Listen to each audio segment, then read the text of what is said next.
Hey everyone, welcome back to my channel, or welcome if you're new. My name is Jen. I'm a homeschooling mom of 6. We are currently in our 9th year of homeschooling. I'm wearing my coffee weather sweater because it is definitely coffee. I mean, let's be honest, every weather is coffee weather, but you know what I'm saying. Now in the fall, it's especially coffee weather. Had a coffee actually like just before I was filming because my husband and I, he actually came home early, so we both took my youngest daughter, who I'm actually going to be talking about in this video. We took her to her ballet class, and so we went and grabbed a coffee. It was kind of like a little coffee date. So I'm filming in this section here again of my bedroom. This is not usually where I film. I'm usually kind of facing, like we have a window here that I'm usually facing, but we live in Canada. It's the middle of October and the days have gotten super short. It's like finding time to film when there's actual daylight is becoming harder and harder, because even if I wake up in the morning, waking up earlier at this point, you know, before we even start our day is not gonna help because it's darker in the morning as well. We're homeschooling all day, and then by the time I'm ready to film, like it's 7 o'clock, it's pitch black outside. So I'm just saying all that in case you see me kind of moving around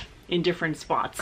I think it's nice to switch it up a little bit anyway. In today's video, I'm going to be talking about the curriculum picks that I chose for my youngest daughter. She's 6 years old. She actually turned 6 at the very end of summer. So, you know, she's like newly 6 when we start our new homeschool year. If she was going to school, like to public school, I'm actually not sure. I don't remember. I used to know these things and now I don't because I don't have to. I don't remember what the actual cutoff is in terms of where they place you depending on when your birthday is. Do you know there's usually like a cutoff of like what grade you could go into? But I would say she would be going into grade 1 because of the fact that, you know, her birthday is later in the year. I've kind of gathered a bunch of stuff here, and you know, some of it would be considered level K and some of it would not be. The thing is in our homeschool, which I'm sure with a lot of homeschoolers, is we're very loose and kind of not really too stuck on grades in terms of when we buy curriculum.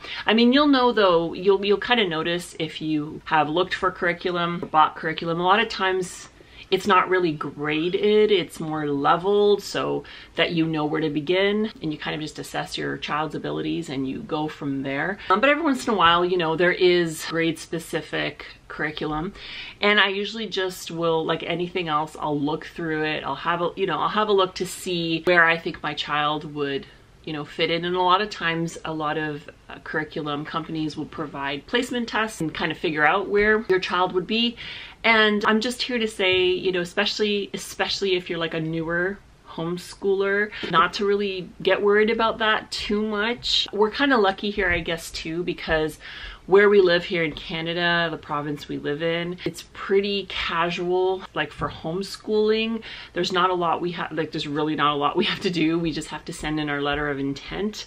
And for the most part, we can kind of just go about our business and do whatever we want without any like interference. So I just feel like there's kind of that freedom there. But either way, one of the perks, I guess, and benefits of homeschooling is being able to have your child learn wherever they're at, as opposed to the other way around, like having them feel like they're struggling or having them feel like they have to catch up to some, I don't know, imaginary level that they're supposed to be at. And we all know that every kid is different. So she's kindergarten / grade 1. I just thought, yeah, I would show you kind of what I do with her in a day. We're doing a little bit more seat work, but honestly, all of this that I do with her, if we were just to like really go from one thing to the next nonstop, for sure we're done well before lunchtime. But usually what I do throughout the day is give her, I mean, obviously we have breaks and lunch and stuff like that, but I will just, unless she wants to, unless she's determined that she just wants to do the next thing,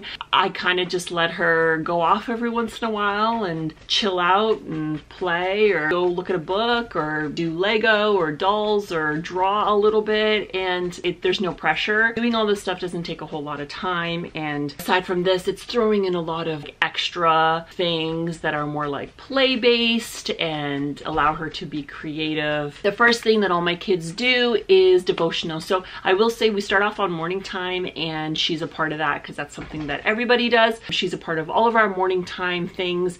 And I actually just did a video on our updated morning basket, morning cart, morning time, and the things that we're using this year. So if you're interested in that, you can go watch that video. So she's a part of that with us. Each of my kids has their own devotional that they do specific to them, and I do this one with her. Once we break from morning time, everybody kind of goes into their own area and starts on independent work, but obviously I'm doing these things with her. So this is the devotional that she's doing this year, and it's called Our Daily Bread for Kids, 365 Meaningful Moments with God. It's by Crystal Bowman and Terry McKinley. I got this off of Amazon. I think Christian Book has it too. It's for the entire year, which I like because all the other devotionals I've done with her were smaller. So we were going through them twice in the year. But this one, I'm like super happy that it's gonna cover our entire school year. It's like any other devotional, to be honest with you. I mean, it has Bible verses,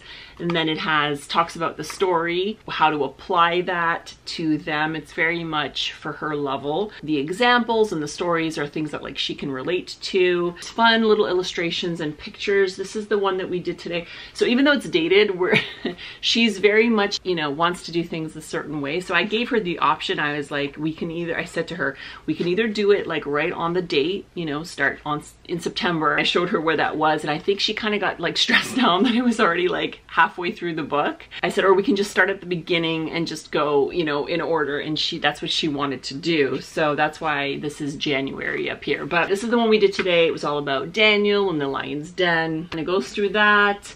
And then it also has a little fun fact at the bottom. It usually has something to do with, like today's fun fact was about that a male lion eats 15 pounds of meat per day, which is like the equivalent of 60 quarter-pound hamburgers.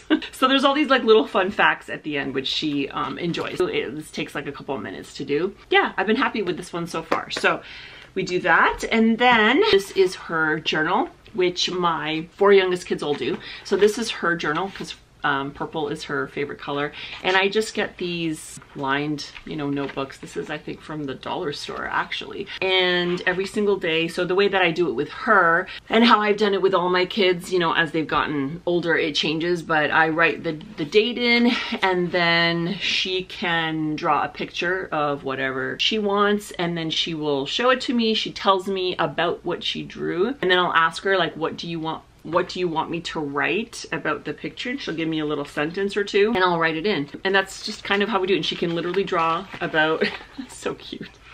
She can literally draw whatever she wants. That's so cute.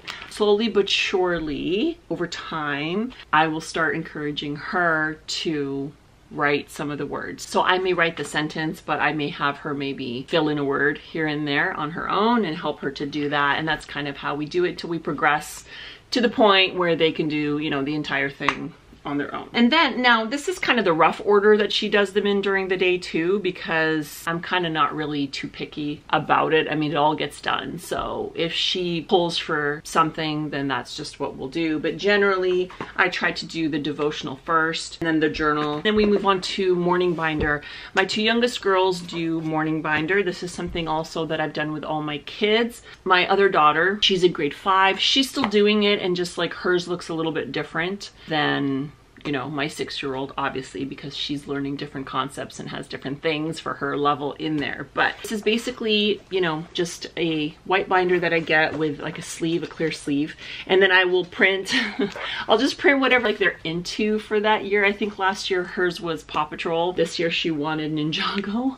So again, sorry for the glare, but that's hers. I basically just fill it with like concepts sometimes that you want your kids to learn, but maybe it's just not, it's kind of getting lost in the shuffle of what they're doing throughout the day. This is why Morning Binder is a great resource for something like that, because you can fill it with like a bunch of things that they can just kind of review pretty quick every morning. But it's those things that you're like, I mean, maybe it's just me, learning how to write their name, colors, shapes, vowels, time, your address, phone number, all those like little things that or like money things. Just sometimes, unless there would be a very specific lesson in one of our books, sometimes I'd be like, yeah, I should probably teach my kids that. And again, maybe it's just me, but that's kind of what I use the Morning Binder for. So this is what she has in her Morning Binder as of now.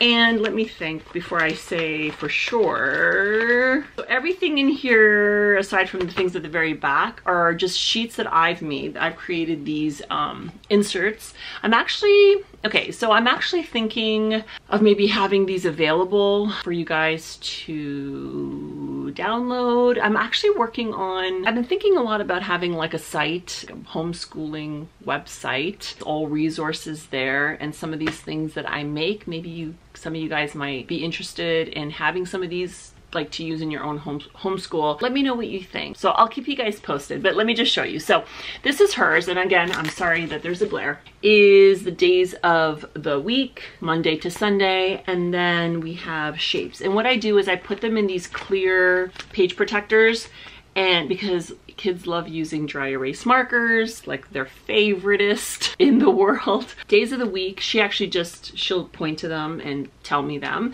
And I do all kinds of things, you know, sometimes I will say, where's Wednesday, or which one is Friday? I'll point to one and ask her what that one says, just to get her familiar with them. And then also the same thing with shapes. She traces these with a dry erase marker, and then I have her tell me what they are. The next one she has is similar. It's the months, and it's numbers from 1 to 20. So again, I just have her say them to me. I might kind of play a couple of games of her picking and choosing which ones are which, and then numbers from 1 to 20. It's more just making sure that she's familiar with like how to write her numbers properly. And then on this side, we have the what time is it sheet. Actually, both my daughters have this one. Whatever the time happens to be at that time. Usually with her, she's 6 years old, so I'll kind of like round it. Let's say it's 9:25. I'll just say it's 9:30, because she's just, right now we're working on o'clock and 30. So usually I round it to one of those. So she'll ask me what time it is. I'll tell her. She writes it in here. She writes the numbers in here. She draws the hands. She draws the hands on the clock. She circles AM or PM. What time was it an hour ago, and what time will it be in an hour? She loves doing this. And like I said, my daughter, who's a grade 5, she does this one as well, but she does hers to the minute. And then she also has the today is sheet, where she circles what day it is, then she writes it in herself. She fills in the number of that day. She circles the month. She writes that in herself as well, and then circles the year. Then we have the vowel sheet, where it has all her vowels, and then again, I'll have her point. I'll have her say the sounds, the long sound, the short sound of the vowels, how many letters are in the alphabet. We would just work on sounds and all that kind of stuff, just to keep it, you know, just to keep it fresh in her mind. And then this one here, I kind of have to cover the bottom, but this one here has, I just quiz her on this, our continent, our country, our province, and our city. I ask her that every single day, and she knows all of it. The one that they probably enjoy the most is the today I feel, and it's just a blank face, says today I feel, and they get to color it in. So they have like all different colors of dry erase. They get to color in and make a face, you know, and they add hair to it and jewelry and whatever. And then they circle down below, there's a whole bunch of like emojis, and they circle which one they're feeling that particular day. And then the last couple of things I have on the back, this is actually from my older daughter's math book from last year. It came with this hundreds chart. Came with a couple of these, so I slipped one into her binder. I just have her, not every single day, every couple of days I'll have her write in I might say, can you write in from 1 to 10? Can you write in from 1 to 20? Can you write in from 20 to 30? And she just fills it in, and it's just practice, you know, with her numbers and stuff. In this last pocket here, these are actually a couple of like little games from the Good and the Beautiful Language Arts program. It's the pre-K one that she did. But I kept these in here because they're just fun, and all of it is still just practice and reinforcing what she's learning. This is the little Feed the Elephant Peanuts game, and it has like different letters and sounds on the peanuts. And then back here,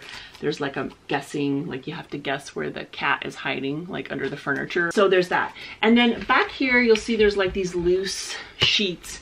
And what I'll do is I have this book. I got this at Costco like ages ago. It's a comprehensive curriculum of basic skills. This is the K level. It's just got, it's really kind of just fun, just fun little worksheets. It's super colorful, and it covers everything from like math to counting to everything, language arts, money, time. You know, it has like connect the dot. It has like little activities. There's cut and paste things in here. So what I'll do is maybe twice a week, I'll pull one of these out and I'll actually put them here in the front pocket of her binder. And so she knows that morning if she opens up her binder and there's a sheet there, it's just like an extra little thing for her to do while she's, or like when she's done her morning binder, she does that little sheet. And then when it's complete, we stick it in the back. So, you know, she has already a few back here that she's done, and just kind of keeps it like fresh. Usually what I do too is every couple of months, I might switch out some of the sheets depending on how they're doing with that particular concept, you know, address and phone number for her as well. And just like anything else that I might want her working on or practicing. But yeah, this is just a great, again, we do this every morning, and maybe takes, well, the drawing takes forever because they love doing the drawing, and they usually I'm like, okay, it's break time. Just from start to finish, it's like no more than 10 minutes to do the whole thing. So she does that. We usually have break at this time, like our first break, and then the rest of these things we get done well before lunch. The first thing is handwriting, A from A Reason for Handwriting, and that's all it is. It's really just her practicing her handwriting. It's got everything from numbers to letters, and then they slowly start actually writing out different words like cook and dad and dog. And I don't remember if in this level, yes, so in this level, because I wasn't sure what level it started in, but in this level, when you get a little further in, like quarter of the way in, they actually start writing in words. And when you get to day 4, the words that they've been writing throughout the week are part of a Bible verse. They trace over top. Yeah, we usually read that together. So it's kind of a neat concept to, you know, be writing the words and then have them be part of a Bible verse. And then of course, an oldie but a goodie that all my kids love is Explode the Code. She's on level C, so it's actually called Go for the Code. But it's part of the Explode the Code series. It's just the first few. I got her a couple of these. I don't know if C is the last one, but I got her another one because they go through these fairly quickly. It's just, if you don't know what Explode the Code is, it just goes through a whole bunch of grammar, language arts. It's just a great supplemental curriculum to add on to your language arts, because it kind of just sprinkles in and covers things here and there. It's not too intense, and it takes no time at all. So on its own, it's not really enough, I would say, like if you were just doing Explode the Code on its own. But it's great just as a refresher, as an add-on to whatever else you're doing, because it does kind of go over, like it's repetitive with the concepts that it's teaching. Over here, she had to circle whatever matched the letter in the first box. Then there's sections that they do every once in a while with me, where I'll ask her certain things about the pictures on the other page, and it might ask her to color it or X it or add something to the picture or draw a shape around it. I don't know, there's all kinds of things like that, and they just find it fun. But these don't last very long. We do like 2 or like 1 page back and forth, back and front every day. So like I said, she has this one and she has the next level, and then I'll see. I don't know if I'll throw in another one before the end of the year. With that, the 2 like kind of finishers that are like the main curriculums, I guess. Both of them are from The Good and the Beautiful, and it is the Language Arts and Literature level K, a Simply Good and Beautiful Math, also level K. Here's the thing. after, I mean, I checked them out and I did all the placement things and all that kind of stuff. And I ended up settling on the level K for both of them because there's a lot in here that she knows. There's a lot in both of these that she's actually probably ahead in, but in looking through it online, I noticed that there was some things that she could use a little more practice on. So as opposed to jumping and going straight to, you know, the level 1 or the grade 1, level, I figured we would do the level K. And the reason I'm saying that is because even though this is the first time that we're doing the level K of the Good and the Beautiful, last year we did different curriculums that were level K. It just didn't necessarily have all the same concepts that are in these.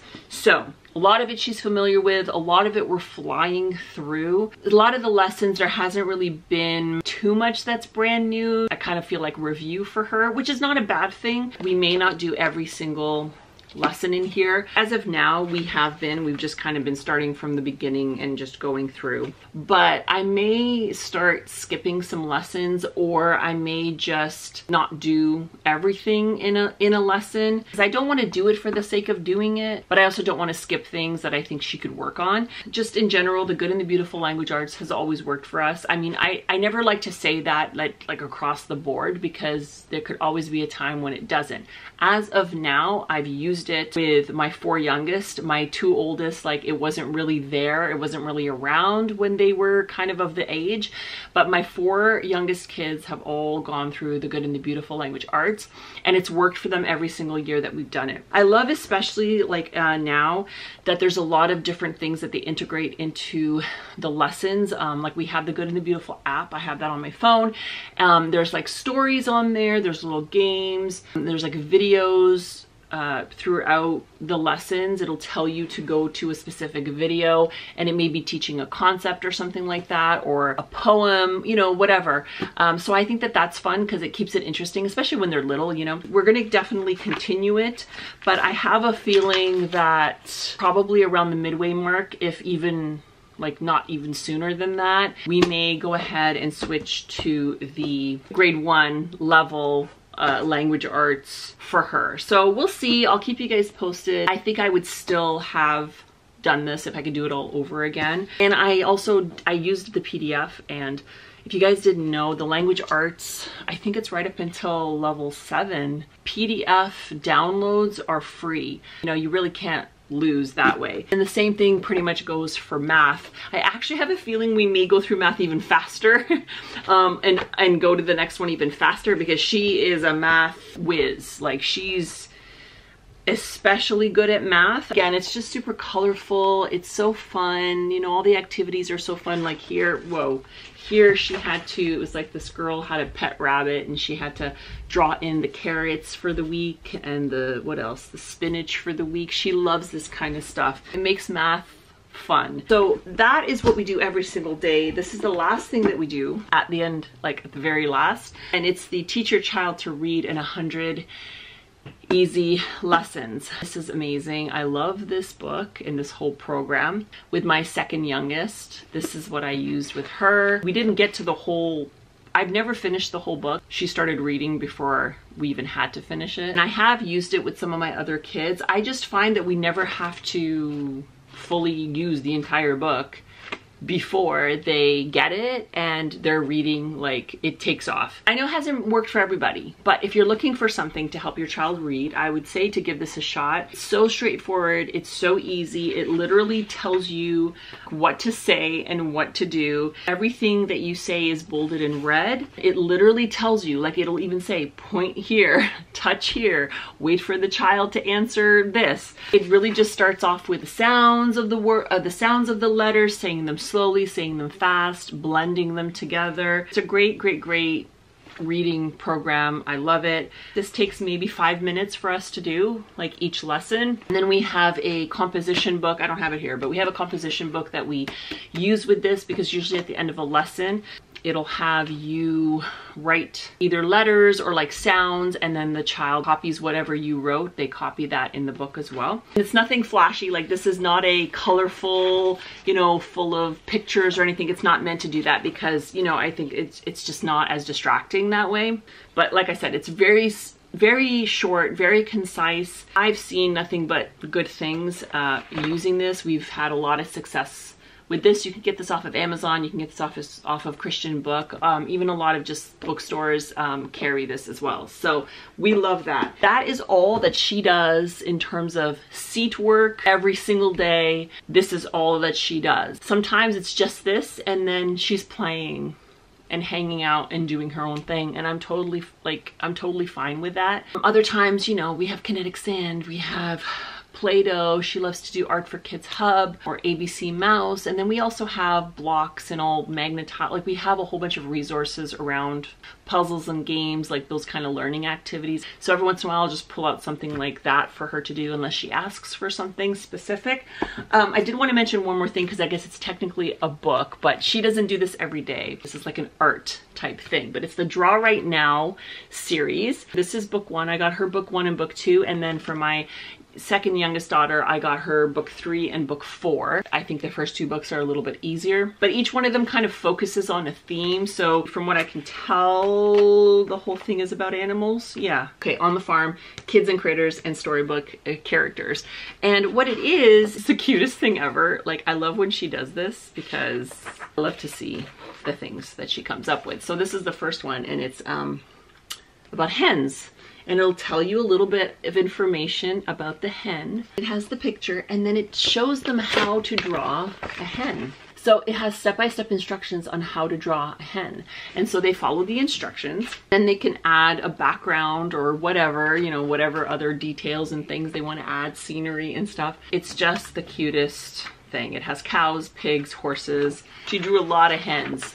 There was a lot of hens. Right there, look at those hens. They love this too. It's so much fun. We do it maybe like twice a week. So that's not the only art she's doing. She loves to do Art for Kids Hub, like I mentioned. They're off of YouTube. We've been doing them for years and years. All my kids actually love doing Art for Kids Hub. There's always times when I sit and read books with her also, and just being little, being 6, having fun, not a lot of sitting, not too much. It's not too much. I think it's just enough for her age. So we're having a great year this year. She's doing fantastic. We're enjoying all the things we've picked so far. I hope you guys enjoyed this video. I hope there was something that maybe caught your interest. And if you have any questions about anything, you can let me know in the comments below. I would love it if you're new. If you'd subscribe, I would love to have you be a part here of our homeschool family. Don't forget to thumbs up the video. It really helps out my channel. Lets me know that you're enjoying these videos. And if you want to follow me on Instagram, you can do that too. It's just ModernMom4Life over there. If you want to see a little more behind the scenes of what we do day to day, I will see you all again in my next video. Bye.